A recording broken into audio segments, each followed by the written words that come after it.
Channel 27, La Vendée, partie 2, les aventures de Roberto et Pepito. On se rapproche, ça fait 23 km que je tire Pepito aujourd'hui. Du coup je m'approche petit à petit de la Sèvre nantaise. De là je pourrais me remettre à naviguer. Il me reste encore une autre journée de marche demain. Et là j'arrive dans une petite forêt, je vais pouvoir me poser. J'ai hâte de voir où je vais monter mon campement, mais je devrais être plutôt pas mal ici.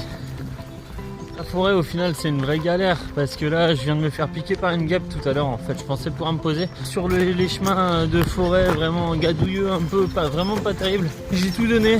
Et là je suis en train de retourner vers la route. J'ai vu 2 chevreuils par contre, donc super top, mais sinon c'est vrai que le passage forêt c'était pas la bonne idée du soir. Je vais me mettre ici avec Pepito, ça sera très bien parce que là on est rendu à 25 km, ça tire bien trop et je suis bien fatigué, donc allez hop, on monte la tente au dodo, plié, c'est couché, c'est bâclé.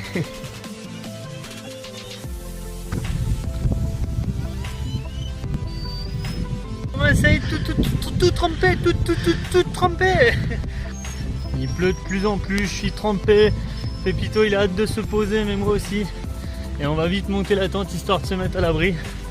Et après on bougera plus avant demain. C'est impossible de dormir.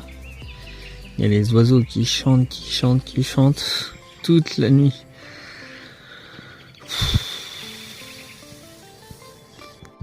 Et voilà, plus qu'à reprendre à tirer Pepito.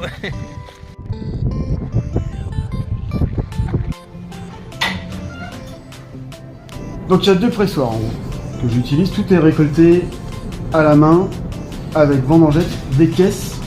Les caisses arrivent en tracteur ou en camion à la cave et après ça en fait c'est pressé en fonction du nombre de caisses, soit dans le gros jaune, soit dans le petit en bois. Et après ça derrière ça part en cuve de fermentation. On peut aller voir en même temps juste derrière. Donc il y a plusieurs cuves. En gros, 1 voire 2 cuves pour faire une cuvée. Et après j'ai des contenants un peu plus petits. Pour tout ce qui est micro-cuvée, c'est ce qui va être pressé dans le petit en bois.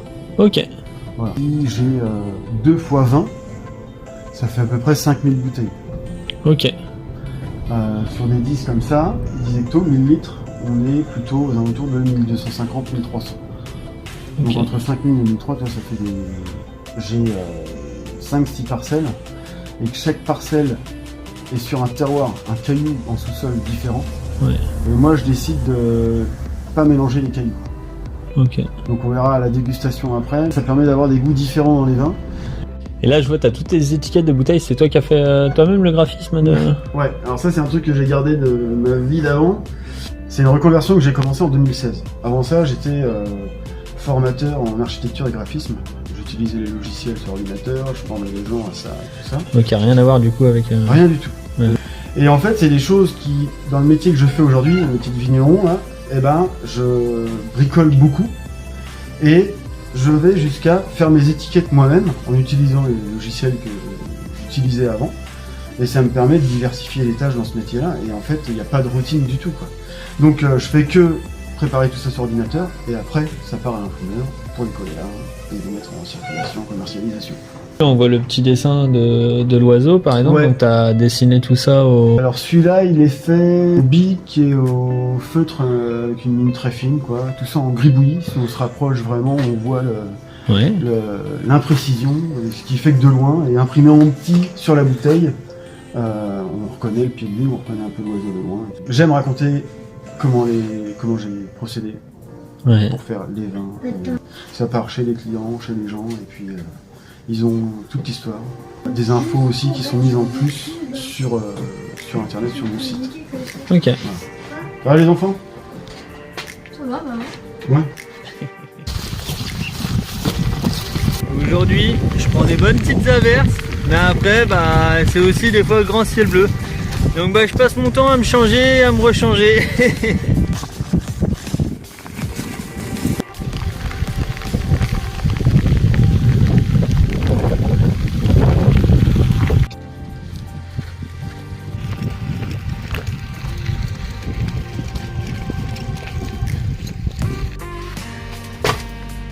On n'est pas bien là. Ah, on est plutôt pas mal. Regarde, hop. Ah là là là là, ça régale. Et celui-ci, c'est... Raclette. C'est bientôt la fin de cet épisode, ou alors la fin de l'aventure même, parce que je suis presque arrivé à Nantes. Ça y est, et en fait la Vendée, j'ai compris plusieurs choses. Alors il y en a que j'avais déjà compris bien avant, presque même dès le début de cette aventure. C'est que tout d'abord le kayak, j'ai pas spécialement aimé naviguer en kayak, parce qu'en fait on voit tout le temps la même chose. Dans un canal on voit surtout pas grand chose, parce qu'en fait on a l'impression d'être dans une cuvette. Donc voilà, c'est un petit peu difficile de prendre du plaisir, de naviguer, etc. Il y a eu des parties quand même très sympas. Mais avant tout, ce voyage-là, si je l'ai aimé, c'est pour tout ce que Pépito a pu m'apporter. C'est-à-dire les rencontres, toutes les choses inédites qu'on a pu aller faire ensemble, comme d'aller faire un drive en kayak, ou même de débarquer là dans une vigne pour pouvoir aller faire une raclette avec quelqu'un qu'on a rencontré peu de temps avant. Donc voilà, pour toutes ces choses-là, c'est juste génial, incroyable. Des gens incroyables qui m'ont permis de réaliser ces 3000 km là. C'est vraiment grâce à eux que je suis arrivé au bout de l'aventure et qui m'ont donné beaucoup de bonheur et de satisfaction. Et entre deux averses, on descend du kayak et on remonte sur le kayak.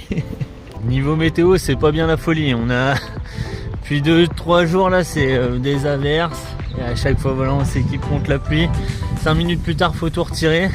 Voilà, c'est pas la folie, c'est plutôt dur de trouver la motivation, parce qu'à chaque fois on rencontre du monde qu'on connaît, on est juste à côté de chez nous, mais en même temps on n'est pas vraiment arrivé, on a encore une dizaine de jours, donc voilà, c'est dur de trouver la motivation. Ça va tonton? Ça pousse, ça pousse? C'est pas le cousin qui vient de rejoindre sous la pluie. Avec le tonton, il prend la flotte. Pas facile la vie d'artiste, hein. C'est sûr que l'année dernière à vélo, il se passait beaucoup plus de choses.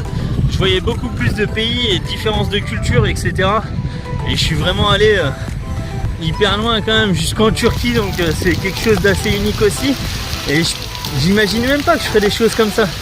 Donc voilà un peu tout ce que ça m'a apporté. Et bientôt je vais arriver à Nantes et je vais attaquer la dernière ligne droite. Et c'est juste tout ça que je retiens, des moments formidables. En attendant, je continue de tirer Pépito, parce que comme je dis toujours, dans la vie il n'y a pas de marche arrière et qu'il faut continuer d'avancer et de marcher pour aller au bout.